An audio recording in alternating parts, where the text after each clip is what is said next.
এই গ্রীষ্মকালে একবার যদি এভাবে নিরামিষ ছোলার ডাল এঁচোড় দিয়ে রান্না করো, আমি শিওর যে পেঁয়াজ রসুন খেতেই চাইবে না।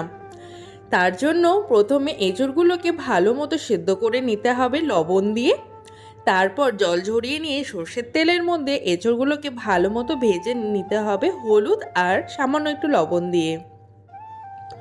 ভাজা হয়ে গেলে আবারও একটু সর্ষের তেল গরম করে নিয়ে তার মধ্যে দিয়ে দিতে হবে গোটা গরম মশলা, জিরে ফোড়ন, আদা থেতো করে দিয়ে সামান্য একটু জিরে গুঁড়ো, লঙ্কার গুঁড়ো, কাশ্মীরি লঙ্কার গুঁড়ো, হলুদ গুঁড়ো, সামান্য লবণ আর সামান্য একটু চিনি দিয়ে ভালো মতো মশলা কষিয়ে নিয়ে দিয়ে দিতে হবে আগে থেকে সেদ্ধ করে রাখা ছোলার ডাল দিয়ে ভালো মতো কষিয়ে নিয়ে দিয়ে দিতে হবে জল। ভালো মতো ফুটে এলে দিয়ে দিতে হবে সেই ভেজে রাখা এঁচোড়গুলো দিয়ে আবারও কিছুক্ষণ জাল দিয়ে ভালো মতো ফুটিয়ে নিতে হবে।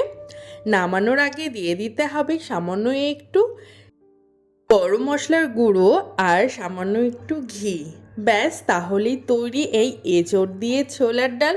খেতে যে এতটাই অপূর্ব হয় না, তোমরা বাড়িতে একবার বানালেই বুঝতে পারবে। আর কারা কারা এমন এঁচোড় দিয়ে ছোলার ডাল খেয়েছো অবশ্যই কমেন্টে জানিও। বাই।